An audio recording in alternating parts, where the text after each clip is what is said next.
이민수의 경제토크 IM증권 서울금융센터 이창환 이사님 오셨는데요. 트럼프 관세 미국 법원이 제동을 걸었습니다. 관련된 이야기 하도록 하겠습니다. 네. 그러게요. 연방법원이 그죠. 이게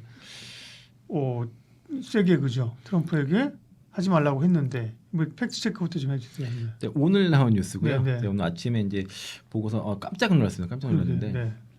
일단 그 미국 국제무역법원이 그 트럼프 행정부의 그 상호 관세 발효를 차단하는 결정을 내렸고요. 네. 그래서 이제 일단은 그 이번 판결로 인해서 그 트럼프 행정부는 10일 이내에 그 IPA에 의한 그 부관 관세를 취소를 해야 되는 상황이고. 네.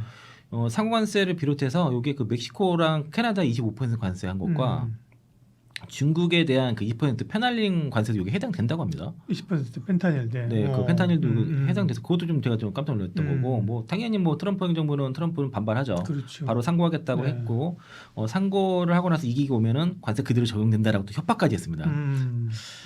일단은 발표 이후에 가만히 있을 분이 아니죠. 그렇죠. 네. 일단은 연방 항소법원과 대법원까지 순차적으로 진행이 돼야 되는 거라서. 야, 이게 이제 좀 머리 아파졌습니다. 이제 그 관세를 처리하는 그 USTR도 있고 CBP도 있고 한데, 이게 만약에 상위 뭐 그러니까 법원의 요청이 받을 경우에는 뭐 현 상태 유지되는 것이고 안 된다 했을 경우는 영구히 지금 일단 부과가 취소되는 거라서, 그러니까 그게 미국뿐만 아니라 미국 외에도 다 영구히 지금 부과가 취소되는 그런 조치라고 볼 수 있겠고요. 이게 이제 그 ICT 아까 그 여기가 국제무역법원 여기에 그 판단 근거가 좀 보니까 일단 대통령 권한 남용이라는 겁니다. 그렇죠. 일단 대통령은 IPA에 그 기반했지만은 해당 법은 대통령에게 관세를 부과할 명시적 권한 부여가 없다는 거고요. 그리고 관세라는 용어조차도 그 해당 본문에 없다는 겁니다. 존재하지 않다는 것이고, 그리고 그래서 이제 대통령의 조치는 법률을 초월한 행사로 간주했다는 겁니다. 또 비상사태 요건도 불충분한 게 대통령은 무역적자로 국가 안보에 대한 비상사태라는 주장을 했지만은 법원은 무역적자는 수십 년간 지속되어 온 평상적인 경제 현상으로 판단했고요. 비상 요건 사태도 불충족했다. 또 의회의 입법 권한을 침해를 했다는 얘기를 했습니다.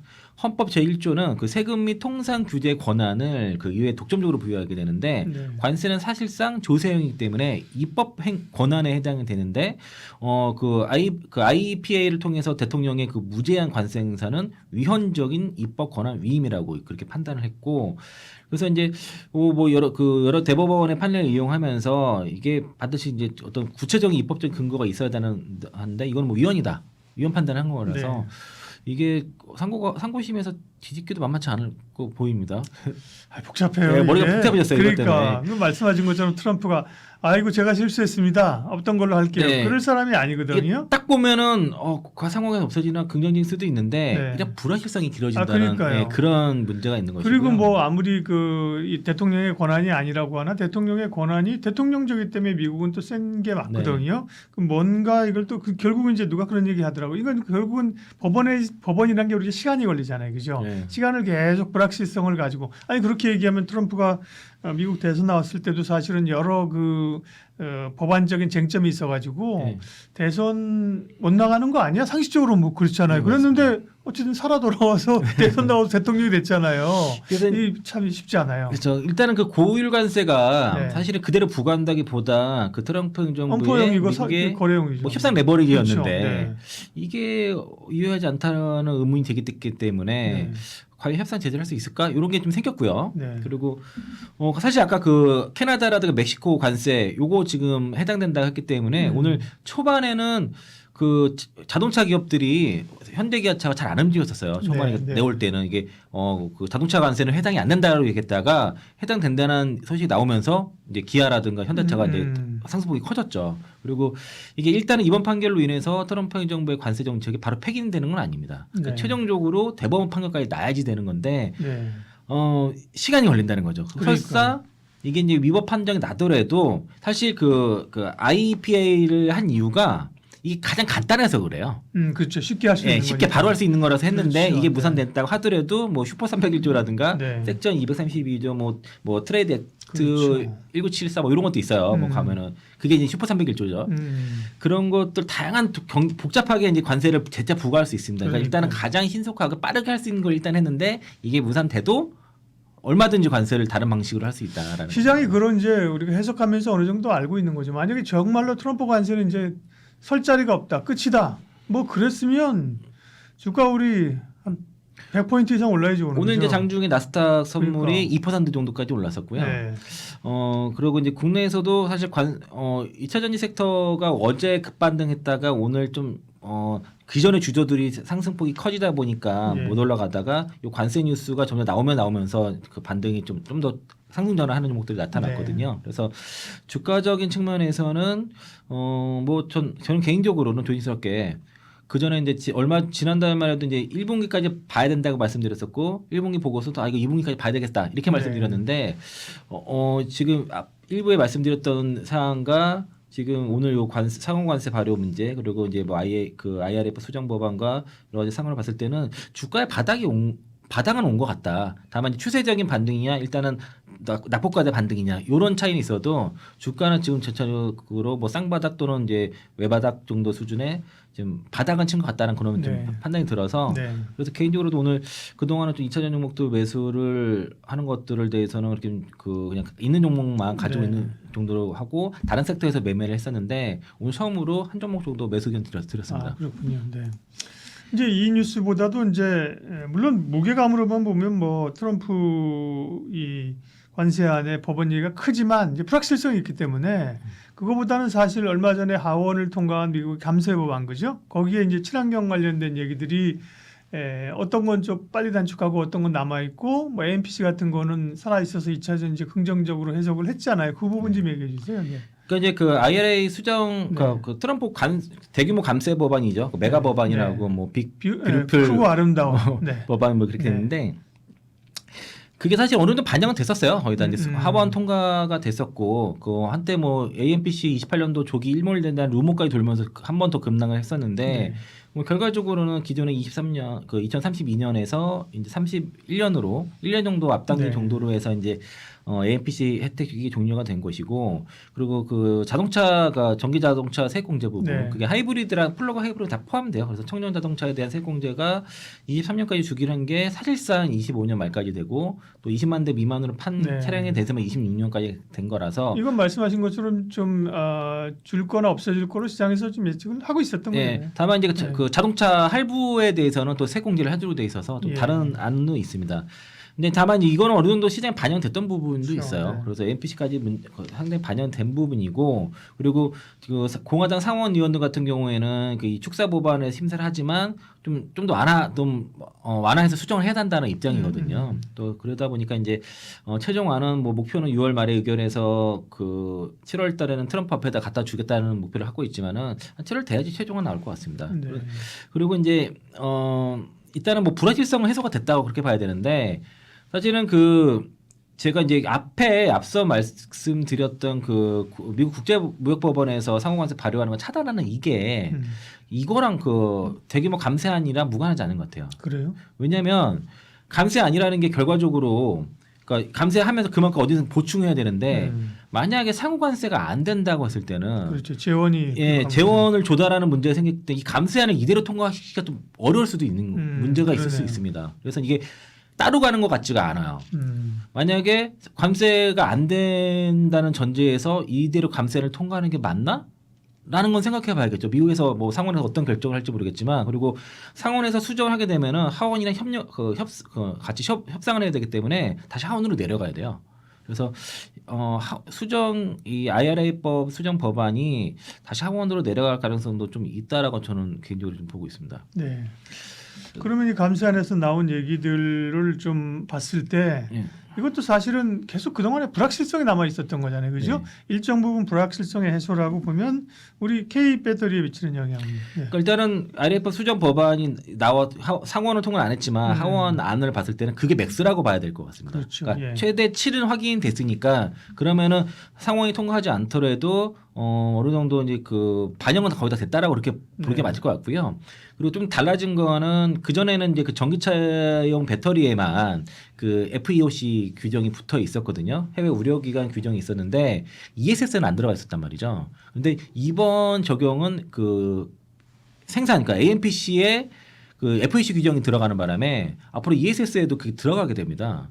그래서 중국으로 타깃으로 한 그 FEC 규정이 배터리 전체에 들어가기 때문에 그러니까 중국 배터리 업체들이 사실 ESS 배터리를 뭐 미국으로 거의 수출을 하면서 거의 장악을 90% 85% 이상 하고 있는데 이게 막힌다는 거고요. 그렇게 되면은 K 배터리 반사 이익을 기대할 수 있는 것도 커지는 것이고 이 안에 그 전에는 지분 구조로만 판단했다가 지금은 이제 그 지배 수준에 따라서 금지 외국 단체 FE가 신설이 됐고 그리고 중국 정부 수주 그 통제 수준이 강한 뭐 지정 외국 단체 그 SFE 이것도 개정이 됐습니다. 그래서 이거는 이제 내년부터 적용이 되고 상대적으로 통제 수준이 약한 외국 단체라고 해가지고 FIE 이거는 2년 유예를 적용하고 나서 이제 적용이 될 거고요.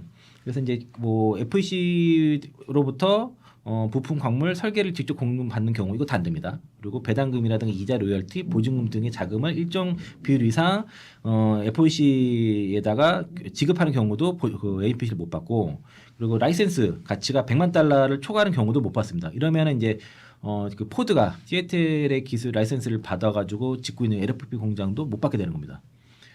테슬라도 마찬가지로 되는 거라서 사실상 이러면은 중국 업체를 쓰면 보조금이 원천 차단되는 그런 구조가 된 거고 여기에는 빠져 있는데 그 흑연은 예외가 되는 것 같아요. 다행히 흑연은 대체 방안이 진짜 없기 때문에 흑연 빼고 나머지를 그렇게 하는 것이고 그러면 이제 중국 배터리 기업들은 그동안 이제 전기차 쪽은 아니지만은 그 ESS 배터리 쪽에서의 미국 진출이 많이 한 상태고 전기차 쪽 진출을 추진했지만은 사실상 막혔다고 그렇게 보시면 돼서 앞선 제가 그 뭐 LMR과 특히 LFP 배터리 전기차 LFP 배터리를 북미에서 생산할 때 GM에서 탈중국화를 요구한 것처럼 이게 배터리 산업 전체가 이제 미국에서는 탈중국화가 빠르게 진행될 거기 때문에 여기에 대한 반사이익 가능성도 우리가 상대적으로 클 수밖에 없다라고 보면 되겠고요. 전기차 세액 공제가 그 조기 폐지되면서 시장의 성장의 각도가 좀 줄어드는 거에 비해서 줄어드는 것과 중국의 그 점유율을 우리가 가져오면서 올라가는 이거를 같이 계산해 볼 필요는 있을 것 같습니다. 네. 그 원래 친환경 법안들을 폐기하거나 보조금 축소하는 거에 대해서는 미국의 이제 주정부들이 좀 태클을 걸었잖아요. 기본적으로 캘리포니아 같은데 그죠? 그다음에 뭐 전기차 보조금 안 주면 우리가 줄게 뭐 이런 얘기를 했었잖아요. 그죠? 근데 오늘은 연방 정부 얘기가 나왔지만 주정부 차원에서 반대하고 트럼프에 반대하고 법적 소송하고 있는 건 어떻게 되고 있는 거예요? 그러니까 지난해 그 주로 공화당 지역에서 이제 캘리포니아주에다가 그 AC2 법안에 대해서 이제 소송을 한 거를 네. 연방 대법원에서 캘리포니아주에 손을 들어줬죠. 그리고서 그 환경처 그 EPA에서 최종 승인을 해줬습니다. 이게 바이든 정부 때 지난해 12월달에 승인을 해준 건데 지금 그 캘리포니아주는 그래서 그 AC2 법안이 우리 방송에서 많이 소개해드렸었는데요. 네. 2035년부터 그 내연기관차 신규 판매 금지 정책을 추진하고 있습니다. 이게 이제 공기청정법이라 가지고 1970년도에 그 어떤 그 제정이 된 건데 또 연방법보다 그 더 강력한 환경 규제를 실행할 수 있는 권한을 보유한 것이고. 그게 그 어드밴스드 클린카 해가지고 AC2 요걸 말씀드렸었는데 이게 26년부터는 굉장히 그 강도가 높아져요. 그래서 지금 그 내연기관 그 자동차 기업들이 26년부터는 전기차 판매를 지금보다도 거의 2배 가까이 팔아야지 그거를 맞출 수 있는데 여기에 대한 뭐 GM이라든가 그런 자동차 기업들이 상당히 지금 로비를 많이 했죠. 그래서 이제 이게 상원을 통과했습니다. 최근에 올해 2월달에 그런 캘리포니아의 그런 독자적 환경 규제 권한을 무력화하는 법안이 하원을 통과했고 이번에 이게 상원을 통과를 했습니다. 그래서 이게 법적 소송으로 가게 되는데 그 캘리포니아 그 미국 상원이 그 캘리포니아주의 그 독자적 환경 권한을 무효화하는 법안을 51대 44로 통과시켜 버렸고요. 이 해당 법안 안에는 그 EAP 환경청이 부여한 캘리포니아주의 그 독자적 배출가스 권한을 철회하는 내용이 포함이 됐습니다. 그래서 이제 그 트럼프 대통령이 그 캘리포니아주에 부여된 그 면제 조치를 회수할 수 있는 권한이 확보가 된 거예요. 그런 상태인데 복잡하네. 네, 그래서 이제 캘리포니아주는 주가 분지라서 한번 스모그가 발생하면 잘 빠져나가질 않아요. 예. 산불 나면은 그게 연기가 안 빠져나가는 그런 거라서 환경 오염에 대해서 되게 지금 민감한데 네. 이게 그 캘리포니아주를 포함한 11개 주에서 이 법안을 쓰고 있거든요. 네. 그 11개 주가 전체 미국의 자동차 시장의 40% 이상을 차지합니다. 그리고 이게 2035년까지 어떤 내연기관차 뭐 휘발유차를 판매를 금지한 것 때문에 일단 제동이 걸릴 위기에 처했는데 일단은 그 캘리포니아주 관리들은 다 반발을 하고 있죠. 뭐 수십 년간 이어온 그 환경 그 오염 퇴치 노력에 대해서 무력화하는 거라고 되게 비난을 했고, 뉴섬 그 개빈 뉴섬 주지사가 이제 바로 이제 그 상원의 결의안에 반발하는 성명을 발표를 했고, 그 캘리포니아 주는 이제 어떤 여기에 대해서 소송도 불사하겠다고 얘기했고요. 사실 이걸 예상은 했었어요. 캘리포니아 주에. 그래서 트럼프 대통령이 당선되기 전에 이미 주 예산으로 소송 비용을 다 준비를 했습니다. 1기 때도 이거 소송을 한 적이 있기 때문에 충분히 소송을 할 가능성이 높다라고 보고서 이제 준비를 해서 바로 이제 그 얼마 전에 뉴스가 법원에서 보자. 법원에서 만날 수 있다. 이렇게 뉴스가 나왔어요. 네. 제목이. 그래서 공화당 입장에서는 연방보다 엄격한 주 규제가 자동차 시장에 혼란을 주고 경제에 해가 된다는 주장을 하고 있고, 민주당은 연방 권한 남용이다, 환경 후퇴라고 이제 반대를 하고 있는 상태고요. 여기는 굉장히 GM을 비롯한 토요타 이런 기업들이 로비를 강력하게 한 상태고, GM이 막 나왔어요. GM이 수천 명의 직원들에게 직접 로비를 막 하라고 막 요청을 했고, 1기 때는 GM이 요 캘리포니아 주 법원에서 반대를 했다가 중간 선거 이후에 찬성으로 돌았다가 이번에 다시 반대를 또 하는 겁니다. 변호사들만 신났네요. 네. 법안이 이렇게 그지 많고 이제 시간이 걸린다는 거죠. 아까도 네. 얘기했지만 그죠. 근데 이 법안이 통과된 게 문제가 있습니다. 네. 이게 이 법안이 일반적인 법안과 달리 의회 검토법이라고 해가지고 여기 적용을 받아서 단순 과반으로 통과를 했는데 그 의회 보통 그 의회 검토법이라고 그 CRA라고 하는데, 이게 이제 그 보통 행정부의 규제를 폐기할 때 사용되는 것이지 환경 정책의 면제를 폐기할 때 사용된 게 한 번도 없습니다. 그건 예를 들면 과반이 아니라 뭐 더 아니 표결 대상이 아니에요. 네. 그래서 엘리베이스 맥도너 상원 수석 자문이 이제 그 정부 책임 감사원의 해석을 딱 전한 게 뭐냐면, 캘리포니아주의 그 독자적인 권한은 그 의회 검토법의 정의상 적용 대상이 아니고 표결 대상도 아니라고 얘기를 해서 민주당 의원들이 이게 절차적인 문제가 있다라고 항의를 했는데, 공화당 상원 의원들이 이걸 무시하고 통과시켜버린 겁니다. 항의를 했는데 무시했어요. 네. 그러면 이거는 소송의 논란이 되겠죠. 그렇죠. 굉장히 논란이 될 것 같아요. 이건 법적 소송이 가고, 이거는 어쩜 이게 절차상의 문제. 네, 그 위헌이라고 볼 수 있겠습니다. 그러니까요. 그래서 이제 이거는 이거 그래서 이렇게 그 지금 오늘 아까 그 트럼프 행정부가 하는 것들이 지금 위헌적 요소들이 되게 많은데, 이것도 마찬가지일 가능성이 높아요. 그래서 법원에서 만약에 여기를 뭐 이렇게 캘리포니아주를 손을 들어주게 되면은 문제가 없는데, 이게 또 오래 가겠죠. 근데 이게 사실은 이거 IRA법 수정 법안보다 이게 훨씬 중요합니다. 미국의 전기차 산업의 성장에 있어서 그 IRA법에 들어가는 뭐 전기차 세공제 좀 줄어들고 폐지되는 거는 성장의 속도라든가 그 정도를 줄여주는 정도이지 크게 중요하지 않거든요. 네. 그러니까 그게 없어도 전기차 시장 성장하는 문제는 없어요. AMPC가 또 중요하기도 하고 하는데, 근데 이거는 아까 말씀드린 것처럼 11개 지역 그 주가 미국 전체 시장의 40% 이상을 차지하는 주에서 요 그 내연기관차 판매를 금지하는 법안이 이게 없어진댔을 때는 이거는 타격이 있습니다. 네. 그러니까, 구조적으로. 이거는 만약에 이게 문제가 된다고 했을 때는 미국의 전기차 시장이 역성장 날 수도 있는 이슈고요. 그러면은 우리 2차전지 투자하는 데 있어서 가장 어떤 큰 투자 포인트를 잇는 삶이라서 이게 이대로 만약에 그 무효화가 끝까지 되고서 캘리포니아 법안이 폐지된다 했을 때는 2차전지 투자 접어들 수도 있습니다. 중요한 변화네요. 그죠? 그래서 이게 되게 큰 이슈예요. 근데 이 얘기를 잘 안 하시더라고요. 그러니까요. 그래서 잘 몰랐어요. 네, IRA법 요거보다도 이 캘리포니아 주의 그 어드밴스 클린카 2 요 규정이 굉장히 중요한 이슈고, 이거는 어떤 캘리포니아 주에서 준비를 했지만 불확실성이 있죠. 사실 그래서 그 IRA법 그 하원 그러니까 그 감세안 하원 통과하고 했을 때 사실 이미 반영된 거기 때문에 추가 급락이 나오면 안 되는 나오는 건 좀 이상한 거가 있는데, 그날 이 내용이 나왔어요. 상원 통과했다는 내용이 나와서 그래서 추가 더 한 번 급락을 했던 겁니다. 근데 이제 그 캘리포니아에서 강력하게 지금 그 반발하고 있고, 절차적인 문제가 있다는 것들이 시장에 알려지면서 뭐 이것도 일단은 좀 뭐 폐지 가능성이 좀 적겠다라는 그런 판단이 좀 들다 보니까 이제 반등도 나온다고 그렇게 보시면 될 것 같고요. 네. 또 하나가 사실 이게 지금 캘리포니아 주가 23번째 소송이거든요. 사실 네. 이게 계속 그게 많았어요. 예. 그리고 그 트럼프 정부 행정부가 딱 들어오자마자 그 IRA에 적용된 그 전기차 관련된 그 지원금을 끊어버린 게 그 연방 정부의 그 전기차 인프라 투자 부분에 대해서 중단해버린 겁니다. 그래서 이제 그 17주가 트럼프 행정부의 전기차 인프라 중단 조치에 대해서 집단 소송을 제기했고요. 또 들어가 있어요? 네. 여기 캘리포니아 주가 핵심입니다. 예. 그래서 전기차 충전소 법안에 대해서 이거 지원금을 트럼프 행정부가 끊어버렸어요. 그래서 이제 여기에 대해서 이제 소송을 한 것이고 트럼프 행정부가 불법적으로 예산을 보류하고 승인을 중단시켜 전기차 산업에 손상을 시켰다고 주장하고 있고요.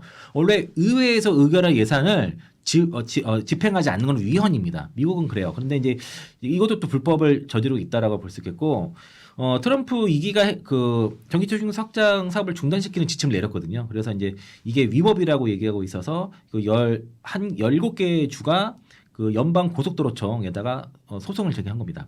그래서 이제 캘리포니아 주의 주장은 약 3억 달러 정도 손해가 발생했다라고 얘기를 하고 있고 수천 개 양질의 일자리가 소멸되고 핵심 산업이 위축될 수 있다 경고를 했습니다. 그리고 이제 뉴선주 지사 여기 이제 이분이 사실 대권 주자기도 해요. 차기 대권 주자인데 트럼프 조치는 중국에 주는 선물이라고 강하게 비판을 했고 여기는 이제 주로 캘리포니아라든가 콜로라도, 워싱턴주 이런 블루 스테이트주 위주로 지금 소송이 주도가 됐습니다. 그래서 이제 요거는 그래서 이런 식의 지금 앞으로 그 캘리포니아주는 사실상 뭐 그 경제 뭐 미국 내에서 그렇죠. 경제 예. 대국이니까 세계적으로 거의 경제 4위 정도 된다고 하더라고요. 캘리포니아주 하나로만 봐도.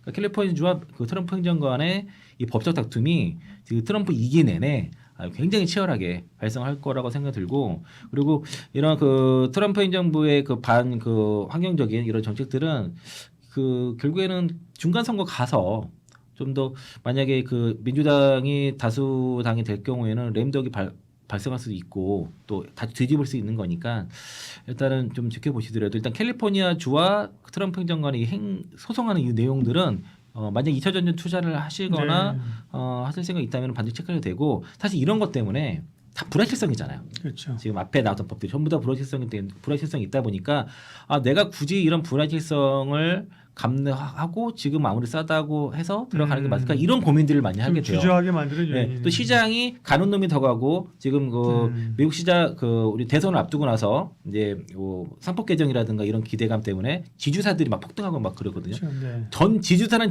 다 올라가요. 오늘도 하다못해 이제 웬만한 지주사 다 급등했고 2차 전지 섹터 내에서도 뭐 포스코홀딩스, LG와 에코프로 지주사라고 되는 애들은 그나마 오늘 추가 반등이 더 나오더라고요. 그런 정도 상황이고요.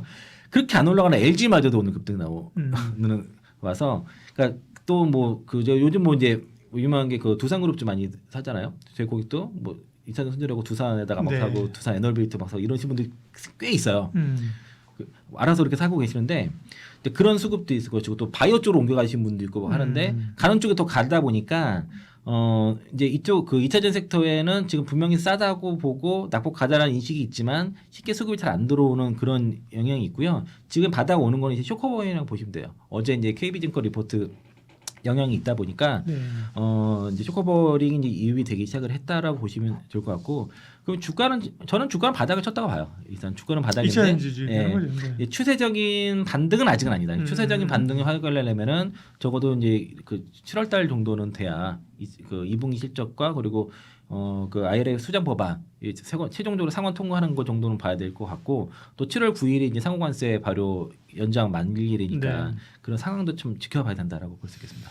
네, IM증권 이창환 이사님 함께해 주셨습니다. 고맙습니다. 고맙습니다.